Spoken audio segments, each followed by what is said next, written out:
Hello everyone, I'm your hostess with the mostest, 8 Second Gaming, and in today's video I'm gonna be breaking down an endgame in Olympus because I know a lot of people are actually struggling with this split. Endgames are weird, there's a lot of positions that seem really bad, but I'm here to show you that these positions can actually be pretty good, and if you know what to look for, you can actually manipulate the endgames and win very simply.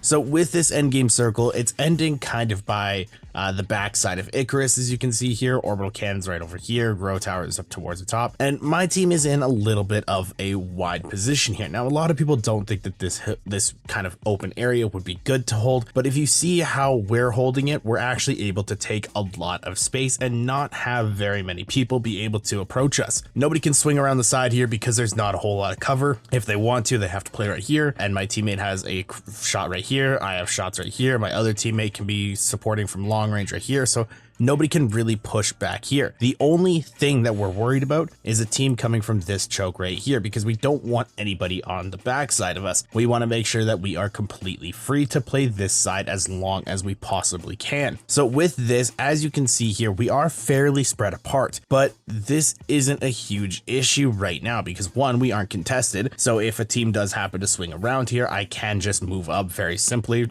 over here towards my teammates. I can swing over here, I can swing back here. There's a whole lot of options and my team is able to rotate fairly freely. Most people, when they're playing something like this, most low elo players, they will be holding the rock all together. Right now, what we are focusing on is this part right here. We just looked over here because we were forcing this team away from the portal, but we are focusing our attention back onto our backside because we just fended off a team from pushing behind us or in front of us. So as you can see, we swapped our attention. We do see this team coming in the back here, so I'm just sending shots out. Right now, it doesn't matter if I hit or miss these shots because I'm just sending shots up to let them know, hey, we're here, don't come over here, don't worry about us. And as we do this, we're all taking different angles. You can see that my Pathfinder is running up very close, my Wraith is taking another off angle, and I'm working my way along here using cover like this and this to keep getting very long angles, because you don't want to just constantly push the same thing with your team. If you're all looking at the same spot, if you're all looking at the same angle,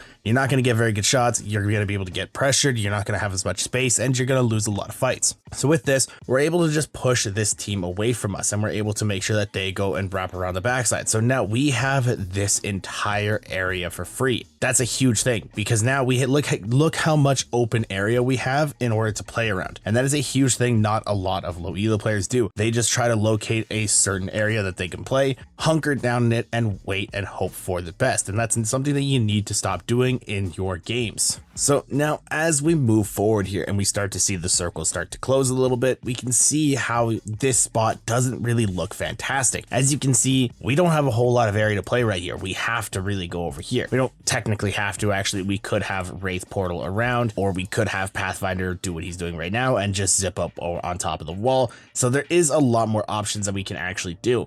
And if you're in a situation like this, you don't have to be as aggressive as we are being currently. We are a very solid fighting team. We are very capable at fighting, so we are looking to be a little bit more aggressive in these fights. So what we're doing right now is basically just gauging on where teams are playing, because right now we need to get information out. We need to see what's going on. We need to see where we can be able to move in, because there's a lot of small boxes here that we can play. And when you're manipulating teams in endgame to really force them into each other and to force them to do what you want, you need to understand where they all are. So right now we know that there's a team in Icarus right here. We know that there's a team in the building because my Pathfinder is looking down on them, and we don't know where the third team is. So that's a huge issue that we're trying to figure out, because we don't want to commit on a spot and have them just 3-man ratting, anything like that.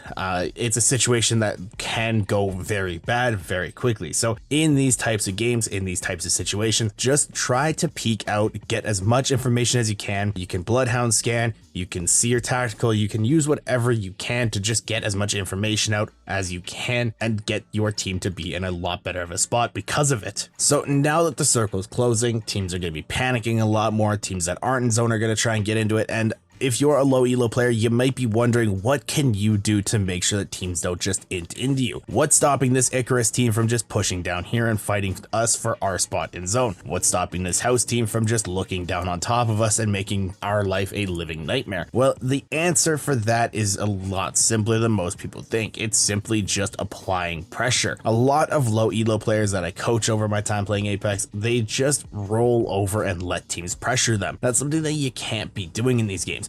As you can see on this team at Icarus, even though I got shot, I'm still taking positive space. I pop a cell and I'm immediately looking for them as well. My teammates are shooting, I'm shooting, everybody is just pressuring them, because if we're getting this damage out, they have to be forced into another position. We're able to get a lot of damage out, we're able to get a ton, like, positive trades here. My teammates are healthy, I'm healthy.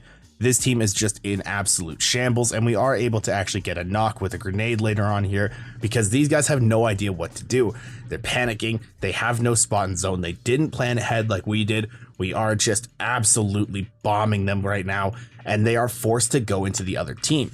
So because we forced them from Icarus over here, we now have this nice bubble right here that is completely ours. Nobody is around us from like right here. All the teams are in this small area right here, and they're forced to fight. Because they're forced to fight, we have a lot more playable zones, and we are a lot less likely to get third partied, to die, to get thrown into, anything like that. Because as we start to go forward, as we start to see, those teams have to be moving into each other. Look at this scan. This scan shows how many teams are fighting here. There's one in the building, there's one on top of the building, there's one on the stairs here. Because we didn't let this team run down towards us, we forced them over here and continue to force them with grenades and utility. They had to move into the other teams, and that's something that you need to be looking to do in your games to really elevate you as a Apex player, is understanding how these situations function and how to really pressure teams with abilities. We just threw a couple grenades. We had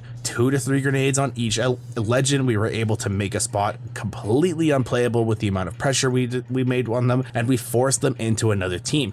Because of that pressure with just a handful of grenades, these teams had to move into each other, had to start fighting each other, and it makes a very easy win for us because they can't do anything anymore. They have to fight each other. So I'm able to pop Bloodhound ult here. We go for the fight on the wreath on the stairs, and I hate railings in this game because they make stuff almost impossible to shoot. It is very, very, very annoying. So just playing around here, we need to get this Wraith out of the game because she is a huge problem, and if we just left her, she would have just, you know, third partied us. And then as soon as this Gibraltar ult's done, we are moving in and fighting the rest of it. My teammate calls that there's a Wraith on him, and so I immediately go over to help him.